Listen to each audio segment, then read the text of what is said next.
새만금 잼버리 기반 시설을 지어 발생하는 경제적 파급 효과로 약 6조 5천억의 생산 2조의 부가가치가 발생한다. 와, 8조 5천억이나? 8조 5천억만큼 창피하면 어떡하죠? 보통 국제 행사가 끝나면 빈말로라도 성공적으로 마무리했다 라고 말하는 게 보통이지만 이번 잼버리를 두고는 도저히 그렇게 말할 수가 없습니다. 국내 언론만 비판을 가한 것이 아니라 미국의 뉴욕타임즈 역시 스카우트의 표어가 준비하라인데 이번 잼버리는 준비가 제대로 되어 있지 않았다고 비꼬았으며 영국의 대표적인 언론사인 BBC, 가디언도 마찬가지로 맹비난을 가했죠. 사기업이 진행한 행사가 망했다면 회장님이 생돈 날렸겠거니 싶을 텐데 이번 잼버리는 나라 돈이 어마어마하게 들어갔다는 것이 문제입니다. 먼저 기본적인 사업비입니다. 처음 대회 유치 시 승인받은 사업비는 491억 원이었습니다. 그러나 코로나를 지나며 은근슬쩍 1.7배 증가해 846억이 되었으며 2023년 8월 정부의 발표에 따르면 비용은 또 늘어서 1170여억 원이 되었습니다. 당초 금액이 2배를 훌쩍 넘어선 것이죠.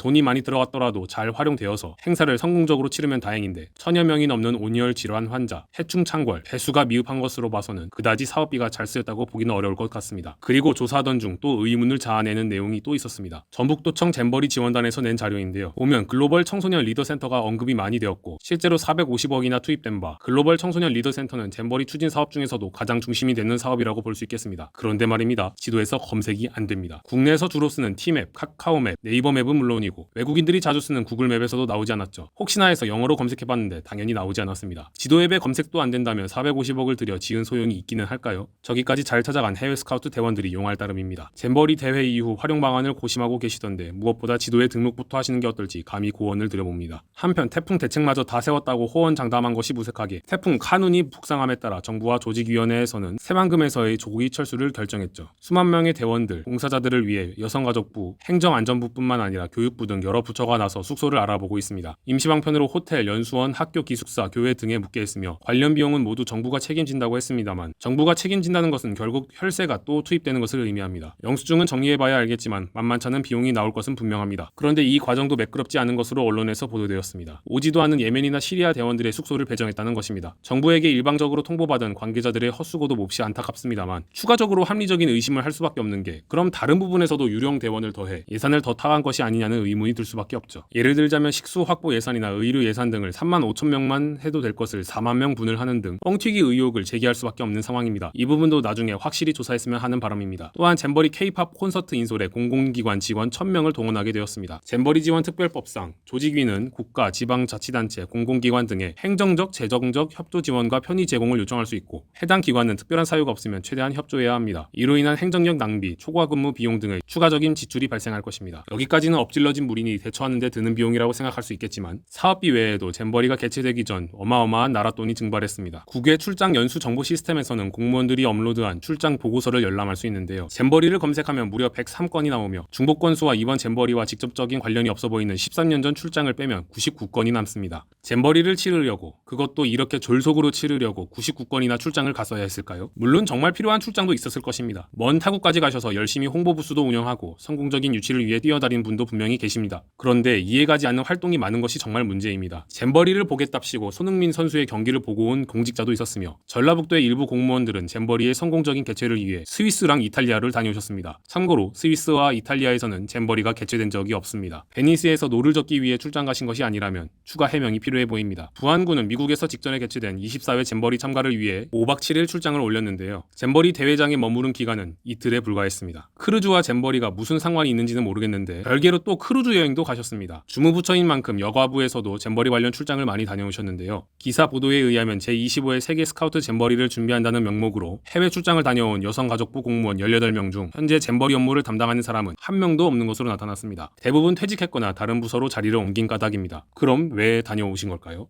이게 끝이 아닙니다. 더 이상한 부분도 있습니다. 전라북도나 부안군이 해외 연수 가는 것은 자신의 관할구역에서 잼버리가 열리니까 여성가족부가 가는 것은 주무부처니까 일단 명분이야 그럴듯하다고 칩시다. 그런데 농수산식품부 산하의 농어촌공사가 잼버리를 명분으로 국외 출장 연수를 다녀오셨습니다. 바로 한국농어촌공사의 농지관리기금이 잼버리 부지에 투입되었기 때문입니다. 정부는 한국농어촌공사의 농지관리기금 약 2,150억 원을 들여 새만금 매립을 진행했습니다. 잼버리가 농사를 짓는 것도 아닌데 농지관리기금이 왜 투입되었는지 역시 설명이 필요해 보입니다. 2천억 원대의 기금이 투입된 만큼 다른 농민들이 피해를 봤다고 볼 수 있기 때문입니다. 한편 미국에서는 손해배상 소송 이야기도 스멀스멀 나오고 있는 듯합니다. 만약 잼버리 대원들이 조직위원회에 소송을 걸어 배상해야 한다면 무슨 돈으로 배상해야 될까요? 당연히 세금이겠죠. 열거한 내용 이외에도 행정력 낭비, 국가 이미지 실추 등 잼버리 졸속 진행으로 인한 피해는 더 많을 것입니다. 세금을 위시한 국력이 허투루 쓰인 것에 대한 피해는 그대로 국민들이 감수하게 될 것이고요. 한편 내후년인 2025년 이번에는 아시아 태평양 잼버리가 또 대한민국에서 열린다고 합니다. 2만 명이 참가할 것으로 예상되는 2025 아태 잼버리의 개최 후보지로는 새만금과 고성이 경쟁할 예정이라고 합니다. 이번 잼버리에 대한 책임을 아무도 지지 않는다면 내후년에 똑같은 일이 발생할 것이라고 누구라도 예상할 수 있습니다. 이미 한국에서 개최하는 것은 확정인 만큼 제대로 반성하는 자세를 가지고 임했으면 합니다. 영상 시청해주셔서 감사합니다.